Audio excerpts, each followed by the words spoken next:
Thanks, Darren. So we'll pull some chairs up and bring our experts up. No, he doesn't. Yeah, I knew he wouldn't want it. But he's got kids, so I'm sure he's got friends too to give it to him, and he's always getting freebies and perks from people. Okay. So remember how it worked yesterday? We asked real questions, no political statements or sales plugs for your charging company. Yeah, Darren. Yeah. Even though the Mercury's chomping at the bit to grab hold of you. Question 1. Nice story in Facebook. Just a quick clarification, I guess. I don't take too much time, but just as a Tesla owner, I just want to clarify that the high upfront cost of a Tesla is to try and build a 5-year-old car building company. What's the line of it? Pretty close. They started a bit more than that, but officially as a major factory. And you sort of sense a snigger in the room when Tesla says, "Oh, we're not putting destination charging in. That's just for Teslas." I think people who haven't got Teslas need to realise that the sacrifice in buying one, probably you'd say about 40,000 of the price, including taxes and all the rest, would go towards building the business and also funding the superchargers for the members that have sacrificed to buy a car. So I think it's just worth saying that's. I'm not sure how universally understood that is, but the cars themselves aren't worth all that, but they're paid for. When you buy it, you're buying into a system which is producing Model 3s that everyone else will benefit from. So I think there seems to be a little bit of an elitism thing with Teslas, as though where the cars are sort of up here, but really it's a value. The cars aren't that much better, I don't think, than the Model 3 that's going to come up, but they've made them value added, so people with the early adopters will fund the factory. So the question is, the 260k, is it worth it to you? 260k? The price that Darren would have paid for that Tesla? No, not personally me, no. See, I'd pay it. 15,000 a year in petrol. Straight to nil service cost. Well, so is it worth it for you, Darren? Would you buy one? Not yet? Even on your exorbitant wages? I actually don't need a car. Alright, so just very quickly too, with Darren, I'm not sure we found it that you get actual range. You can change the settings. There's a theoretical range and there's actual. I use it actual all the time, so it's actual. I don't think it counts for temperature though. That can really catch you out. I really appreciate that. The word at the scenario amongst Tesla owners. Just clarification. That's it. Young lady, you're a Tesla owner too, aren't you? No. I drive the other end of the scale. The leaf. Even smaller. The broom. My comment is just for Darren, as someone who's just arrived in Tasmania in a short-range EV, charging on the Spirit isn't necessary. You need fast charging at the Melbourne end and fast charging at the Devonport end. AEVA's, although lovely and providing a lovely breakfast you can stretch to an hour. I was sat there for 3 hours before I could move off because they're level 2 chargers. So you don't need it on board, you just need a fast charger at either end. Right. Yeah, TT Line do support fast chargers at each end. We've had discussions. They were prepared to host it at the site, but after discussions with them and Devonport Council, it was agreed that it was more appropriate to locate the charger in the city, where even if it's a fast charger, you get more options, more services, etc. And similar at the other end, they've got more of a problem in Melbourne. Port Melbourne's not so. In Melbourne is that we arrived and we're 5 p.m. on a Monday trying to get to the Swinburne fast charger and back to the port. Yeah. In No. our traffic when we were sort of. No, they want to get one within a couple hundred meters of the terminal. So they're very supportive. They're aware of it, and that discussion's ongoing. So that'll be fixed on Monday night when we go back. No. Oh, just one other comment on the Spirit. I did say it was very difficult, but the gentleman sitting next to me, Shane Harkness, one of our AEVA members, did say, what about battery buffer charging on the Spirit? You charge it. The problem with power quality can be overcome if you've got battery buffering option. So we might reopen that discussion. I still think there's a regulatory issue. But the power quality problem could probably solve with a DC fast charger. Just be able to wire rate coming into the power. Thank you. Do you want to have discussions with TT Line? Okay. But we don't really need a fast charger on the Spirit.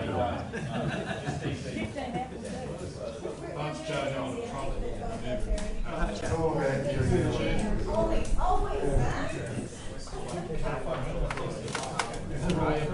Okay, back to questions. To anyone on the board, on the floor there.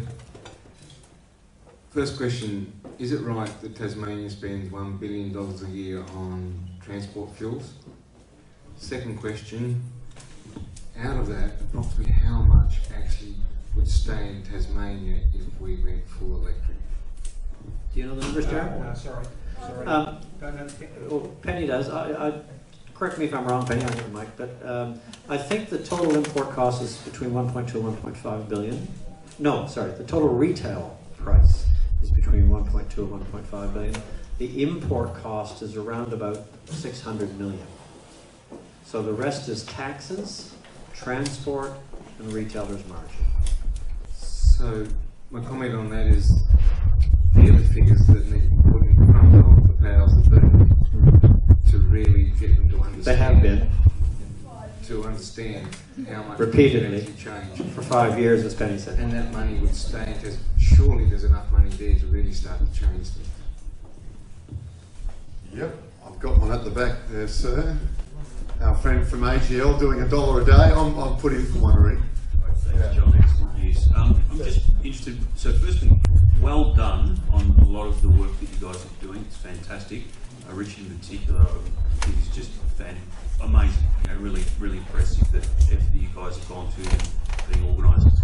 I'm just interested to understand what you think is the difference between what I see as early adopter type outlooks and experiences where you're prepared to go on this sort of adventure and cope with hardships and things, and versus what a mainstream customer and car driver would like. So particularly, for instance, you know, the RACT perspective in communicating to their membership and through the RACV membership, what you would expect out of this. It has to be a mainstream value proposition, not this sort of crazy adventure that is all about the car, Tessie, and then, oh, that's right, the family have got to fit in around it, sort of thing. That doesn't really work. I must start thinking. Yeah, you have to start with the start, and the Round Australia thing is in the early adopter phase, whereas the urban areas, you know, filled out with destination charges, are not in that phase. So if you like, the different areas are in different phases. So that's really what I would say to that, because there's only, how many electric vehicles been around Australia? 3. But then we build it from that, and they're forward compatible, and you can stick a Type 2 in, and you can stick a, yeah. That's probably the answer there. To bring it into mainstream, it's got to be affordability.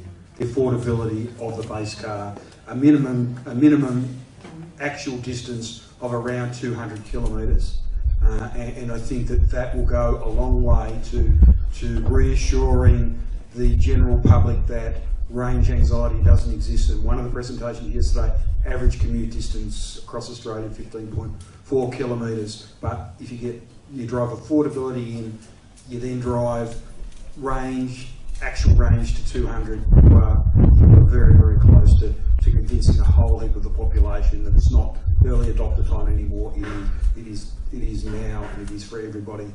And I think that those two things have to be, in the end for me, will be the driver. And I'd add to that fast charger spacing no more than 150 kilometres, but probably on average quite a bit less.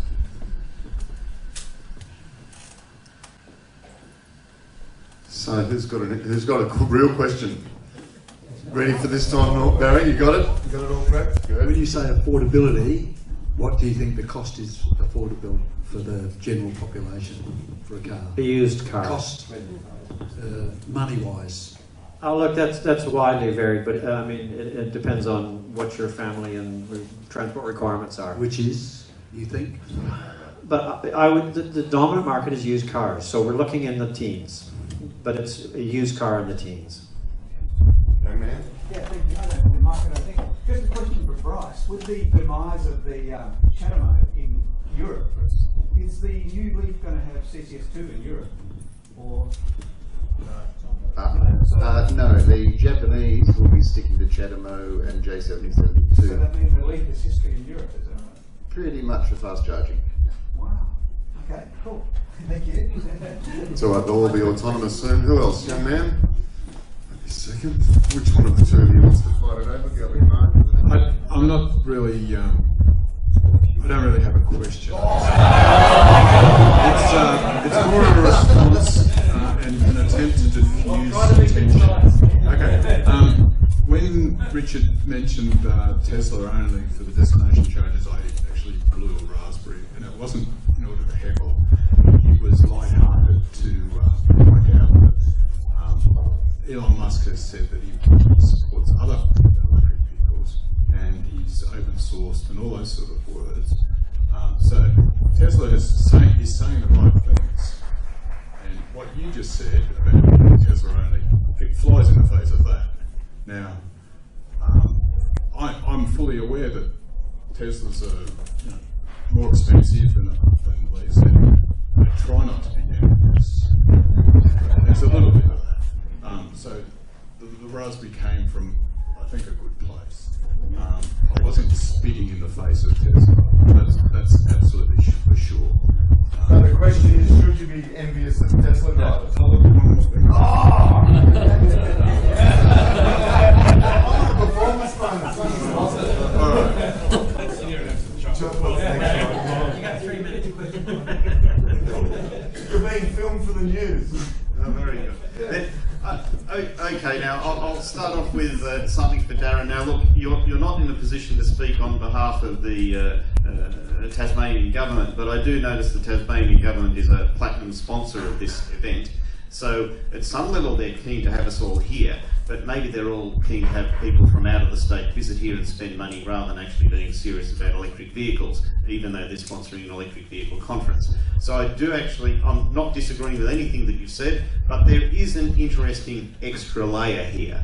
Now, I also made the earlier comment about 6 Million Merits. 6 Million Merits is an episode of a UK science fiction series called Dark Mirror, where you basically have lots of people riding electric bicycles to generate power to run the city, and if they get enough merits, they have the opportunity to turn up on talent shows. And that's where they get the electricity from to run the city. So America got their president. Anyway, I'll leave it at that. That was a comment, but very brief on emphasised. Lovely. It's terrible to have all the intelligentsia in the room at the same time, isn't it? We'll go with the man from Pellet Fire. Okay. I recently had the opportunity to go overseas and speak at a presentation over in Austria, which is one of the biggest energy conferences in the world, you know what I mean? And over there, like this whole different world, I feel sorry for you blokes because they've already gone past that 20 years ago. But a couple of interesting things here, that you had a broad range of cars, like you had 20 cars, they went from just a normal car right up to your really expensive cars. And they claimed, and I might be a bit wrong with this, but they claimed some of their cars were doing 500 or 600 kilometres, driving from Norway to Austria. And it's sort of no problem, you plug them into your house, you do it, whatever, you don't heaps of presentations on it. And that's sort of to say, that's where we've got to get to. But the other one he was talking about, I was just thinking a while ago, talking about plugging to 15 amps, 20 amps, and all that sort of thing. Like my business myself, I've got them plugs everywhere, right? It's a pity you can't work out, I don't know what the concept of is, how they pay for it, or it makes it optional for people. But there's probably a chance there that lots of businesses will do, like most big businesses have got them plugs. And there's an opportunity to say, well, okay, this is what's worth to come do it. Maybe that's an option for us to fill in, like in Tasmania. I'm out in the northeast of Tasmania. Yep. I've got a business there. Yeah. Sure. That's exactly what Richard's been doing with the Outback. We've been doing around Tasmania. Last year at this point, if you looked at the plug share map, there would have been 35 green tags on it. Today there's over 70, and they're businesses like yours. They may have, it might be a cafe or a pub, it may be a caravan park, but they're existing plugs. No one's installed them in most cases in Tassie. There's a couple that have. But generally they're existing plugs, and people are saying, we're willing to let people plug in here. We'd like to be on the map. So if you're interested, we can provide you with a free sign. There is actually an upcoming company called AEVA that have a standard. They have a standard arrangement with X dollars per charge, and it's actually a commercial plug sharing arrangement, right? As opposed to plug share that lists them, and maybe you can charge, maybe you can bill, maybe you can't. Uber for chargers. Yeah. Everty. City-based. Ladies and gentlemen, a big hand for Bryce, Clive, Richard and Darren. Good work. Good morning, team.